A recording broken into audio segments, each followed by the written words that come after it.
Hello there, this is again Gerald, and in today's video we'll talk about how to receive payments in QuickBooks Online. Alright, so let's get into it. Alright, so let's go ahead and log into our QuickBooks Online account.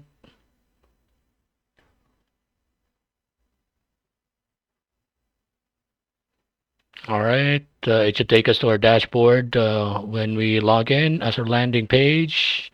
And before we get to the steps, what we'll tackle today would be a couple of scenarios that may happen when receiving payments from your customers. First one would be receiving payments with an invoice, and the other one would be without an invoice. So, with an invoice, or receiving payments with an invoice, this normally happens if you already have the details, the payment details of that transaction. Instead of looking it up on your sales transaction screen, you can just immediately enter it in your QuickBooks Online account. And to do that, the first thing you'll do would be to click that or tap that or hover your mouse over that plus icon at the top left. And then under customers, select receive payment. All right, and that should take you to the receive payment screen. So since you already have the details, including the customer details or customer information, not just the payment details, you'll have to find and select that customer from the customer box. So let's say Amy's Bird Sanctuary as the customer. Now, QuickBooks Online automatically opens up, or QuickBooks Online automatically shows up all the open invoices for that specific customer. So for Amy's Bird Sanctuary's case, she has an open invoice, invoice 1021, with an open balance of 239. Now, if this is the invoice that Amy is going to be paying, all you'll need to do is just to put a check mark on it. All right, and that should automatically fill out the amount received box. So in this case, she has an open balance of 239 from an original amount of 459.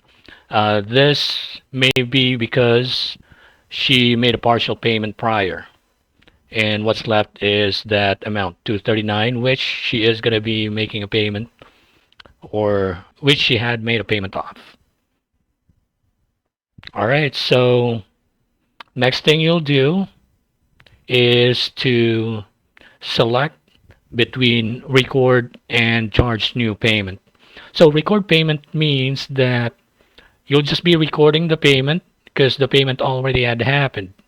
So the customer may have sent it via check, or she paid you in cash, or she paid it via bank transfer.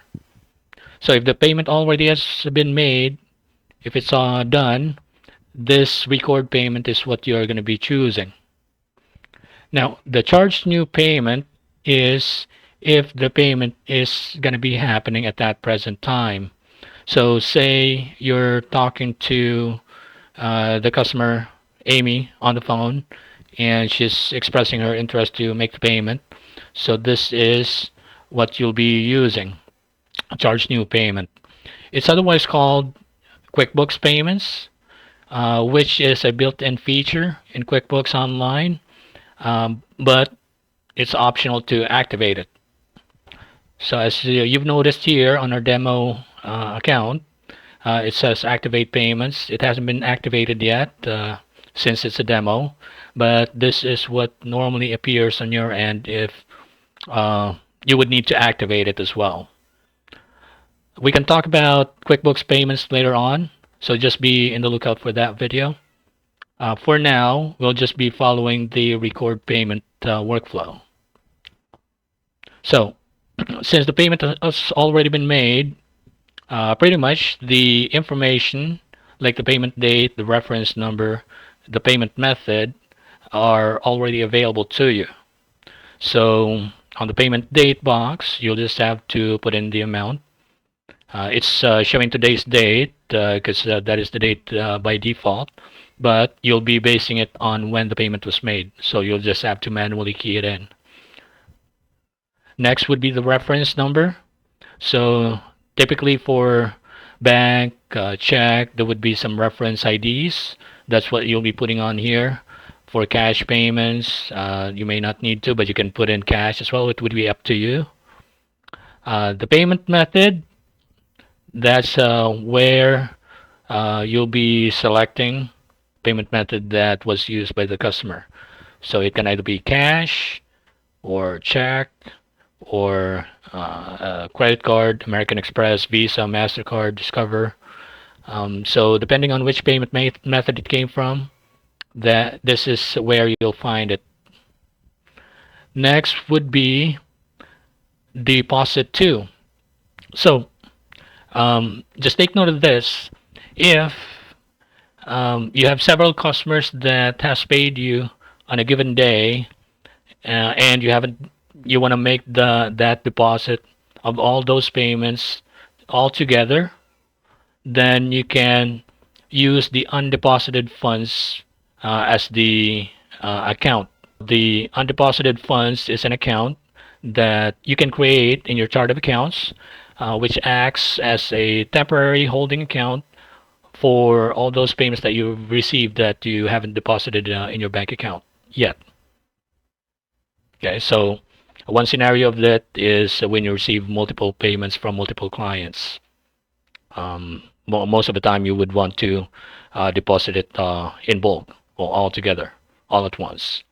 But there are cases where you'd be receiving just one payment, or just a single payment from one customer, but you're doing something, you're busy with something, and you decide to deposit it at a later time. So you can use that too. The undeposited funds is helpful. It's an added step though, but it's helpful, especially if you'll be depositing an amount for multiple payments, because what's going to show on your bank statement would be just the total amount that you've deposited. It's not going to show a breakdown. So when reconciling, it's going to be a bit difficult to find it.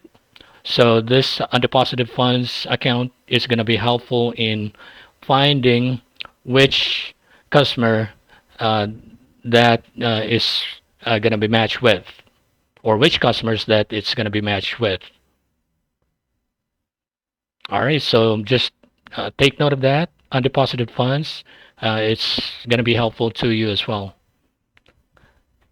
But if you are going to be depositing it right away, you can just choose the appropriate account that you'll be depositing the money to.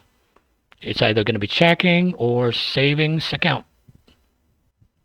All right, so go ahead and review it. If everything's all good, the amount, the dates, and you can also pretty much add any documents here as attachments. You can add notes as well. And if it's all good on your end, just go ahead and click on record and close. Or if you're going to be making multiple receive payments at this time, then you can choose record and new. All right, so that would be receiving payments with an invoice if you already have the details of the payment. The next scenario would be with an invoice still, but you have limited information about the invoice. Say, for example, you only have the invoice number or the customer name, but you don't have the rest of the details. Now, to do that, There's actually going to be a couple of ways, but you would need to get to your sales transaction page. So you can either use the sales and get paid option at the top on your dashboard, or you can choose the sales app on your pinned apps on the left hand side of your QuickBooks account if you have pinned it. So if let's say you'll be using the sales app on your left on your pinned apps, so when you hover your mouse over that, look for sales transactions, and that should take you to your sales transaction screen right away. If you want to use the sales and get paid option from the dashboard, just look for sales transaction, which is on here, the second one from the top, and that should take you to your sales transaction screen.